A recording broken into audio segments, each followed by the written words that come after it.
January 3rd, and we're getting ready to start our first full week of the new year, which made me think it may be helpful to make a list of the top 8 suggested priorities of 2021.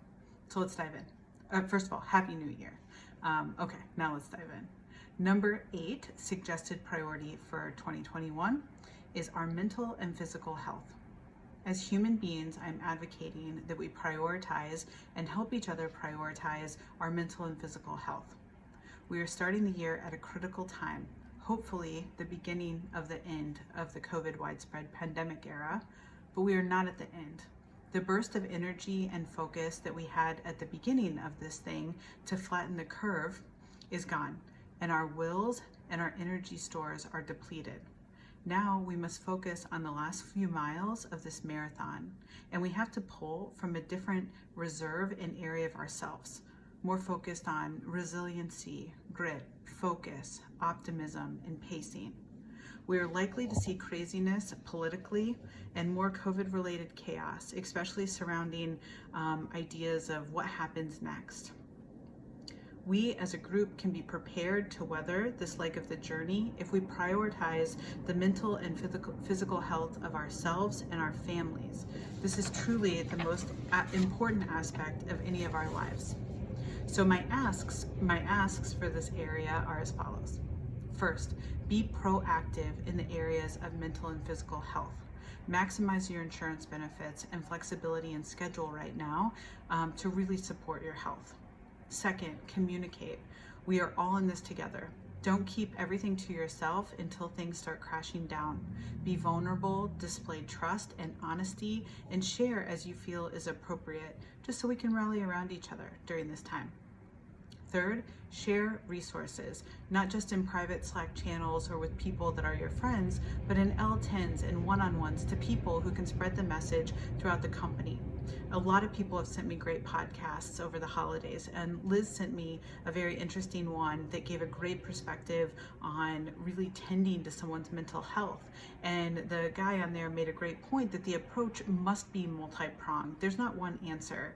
It's sleep, it's nutrition, it's your specialist, it's medicine, it's groups, it's reading. It's not one thing.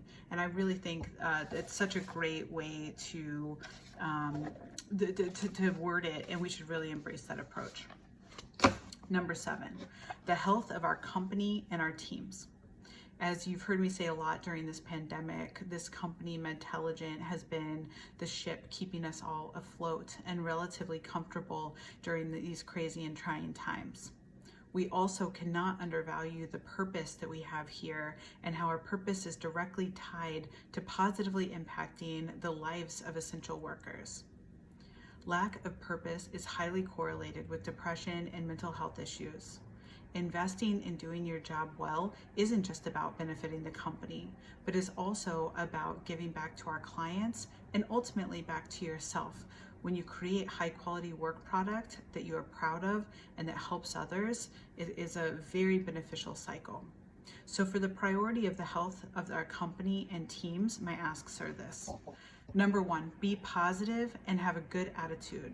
What you focus on flourishes, and that works if it's positive or negative. Remember to distinguish between mood and attitude. You can be in a sad or mad or angry mood, but your attitude at work towards your team and clients, and I would say even at home towards your family, can be positive and good and professional. If it can't be that day, take the day and spend it to make sure you can get back to a positive place. We must be disciplined with our values to maintain a healthy environment for everyone. To be clear, I'm not asking anyone to fake it. I'm just advocating that we have one life and we have to be conscious of the energy that we want to put out into this world. People will not remember you for what you said or what you did. They'll remember you for the way that you made them feel. Number 6, suggested priority for 2021 is endurance. Last year, I spent a lot of time focused on the word resilience of our teams, of our company, of people. And now I truly believe that as a whole company, we are a resilient organization. People come and go, clients come and go, our census and finances can fluctuate, but we adjust. COVID gets extended by 600 months, we adjusted and will continue to adjust. Our agility and commitment to dynamic processes, evolving and welcoming change has set us up for everyone to put a new tool in their toolkit as we go into 2021, and that's endurance or grit. My asks for you on this front are pace yourself, push yourself, but also at a good sustainable pace. Take the time you need to recharge along the way. We are in a marathon, not in a sprint. Run hard sometimes and take a break sometimes. When in doubt, talk about it. I had many great conversations in the fourth quarter and over the year about this topic with people who are struggling throughout the year. And it's important to, again, be vulnerable to get a balanced perspective from people who you trust. Suggested priority for 2021, number 5, quality over quantity. This is a hard one because people start to equate time with quality, and that's just not accurate. Quality work product exists when you focus on what you're doing, when you understand the problem that you're trying to solve, and you usually end up over-delivering on the outcome because so few people focus on quality. Producing quality work product means from time to time closing your Slack, GChat, email, and other distractions to give your team and your clients your best work. Producing quality work product means that you check your work before it's finalized every time, no matter what it is. Even asking someone else to look at it before you call it done. It means not relying on someone else to call you out or to catch your mistakes, but that you catch your own. It means not asking 1,000 questions without doing due diligence. It means really thinking through the problem and solution. It requires staying with projects the appropriate amount of time, not too long and not too short, just baby bear styles, just right. My ask for this is that give every task some amount of undivided attention. The beauty of this approach is that you will actually save time and you'll be happier and more fulfilled. This also works as an approach with family and friends. Give them your full attention. If you're on the phone, don't be texting or looking at the internet, just talk to them, right? Suggested priority for 2021, number 4, our clients and our product. Our clients are still dealing with a lot right now, and they don't have the luxury of working from home. Let's make sure that we double our commitment to exceptional product and service for them this year.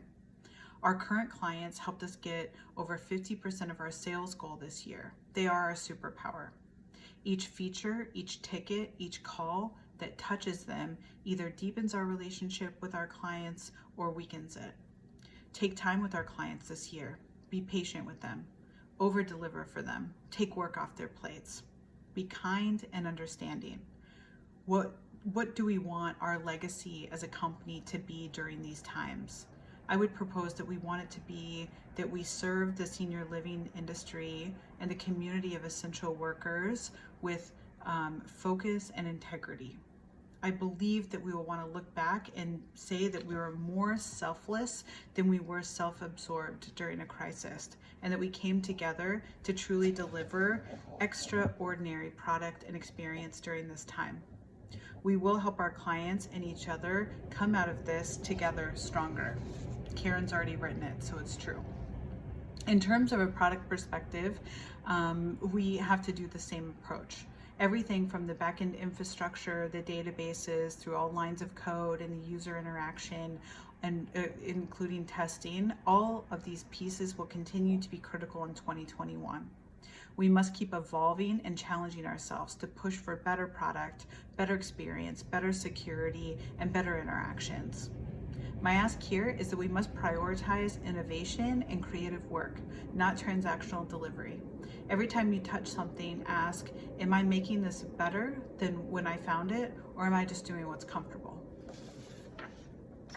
Suggested priority for 2021, number 3, personal and professional development. Along the same lines with our product and client services, each company, as well as each human and department, will come out of this pandemic either weaker or stronger than when they went in. No one will be the same. Only we decide. Are you using this time to grow from a personal perspective? Adversity gives us the chance to view ourselves through a new lens and a different set of experiences.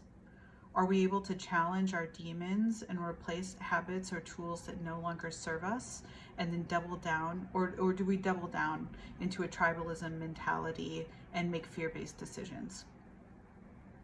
That my ask here, obviously from your personal level, it's completely optional, but reading books, taking classes, traveling as appropriate, listening to podcasts, talking to your family, painting, cooking, any way to challenge yourself. And you know, I have been loving to say, don't be in the same place that you are next year that you're in right now, and the same as compared to last year. Time only moves in one direction and we can't get it back. Also, it is literally written in our values that we love to learn and we are continually evolving. So to thrive and be happy at this company, it really is a never-ending process of personal and professional development by design. Number 2, the specific piece of unsolicited TC advice. This one is be conscious of how you are investing your most precious resources. Every day, we spend our most precious resources, time and money, sometimes frivolously. Time scrolling through the internet or glued to depressing news, buying stuff we don't need from Amazon or other places. My ask here is, because all of you have good jobs, is to be intentional with your resources. For your time, if you're consumed by the news and what is going on in the political arena, find ways to truly get involved. Don't just be a standby witness. Watching when you can do nothing will slowly suck your soul out, news cycle by news cycle. Find ways to positively impact the world around you, the world you can control, and then contribute your time, money, or an awareness to the causes that you believe in. For your money specifically, I am advocating that you also use it intentionally. I recently went to Barnes & Noble when I was getting a book that I wanted to order from Amazon, but I went into the store and I ended up renewing my membership after I'd seen that every other store in the city had closed down. Amazon is quick and it is easy, but is it your best investment for everything? We, at the office, if you guys remember, had a whole discussion about pushing for getting renewable Keurig holders because of we're, as a group, passionate about the environment and the world. I would posit for all of you to think about that it's not just those tiny things, but it's how you transact business every day that matters. We are at a very important point in history, that how we get our groceries, how we order our food, how we transport ourselves from place to place, and how all of these people are compensated matters. And I would say that take your the effect that your resources have on this every day is important, and make sure that you're consciously voting with the society that you want to build with those dollars. And reflecting on the way you spend your money, does it reflect your own personal values in what you're investing in? Only each of you can answer that, but all I'm advocating is that we all think about it as we go into the new year. So the number 1 suggested priority for 2021 is kind of a misnomer because it's the same as the first one. It is mental and physical health. My message starts and ends here because all aspects of our life start here. The airplane tells you to put on your face mask before assisting others. Love yourself before you can love others. My asks here are to make sure to consciously choose your relationship with news, media, social media, and people, as well as the company you work for and your position. These are all choices that we make. Make sure that your home environment is as safe, stable, calm, and healthy as it can possibly be. And if you need help on this front, please ask. Make sure you're maximizing your insurance benefits. Make sure the things around you are simplified to the level of your mental comfort and are aesthetically pleasing to you. If it's not in the sense that you want, go to KonMari. She has all the answers. I would suggest that we look at the 5 people that we all interact with the most. And are those people building you up with honest, kind, and truthful feedback? Are they, as humans, kind and positive to people to be around? Or are you surrounding yourself with people that tell you what you want to hear or focus on gossip or negativity? Are you investing in your physical health through exercise and sleep? Each person's dial for all of these things will be different, but a new year is always a good time to reevaluate these things. 2020 is in the books. A new year is upon us. Let's make this year incredible together. Thank you.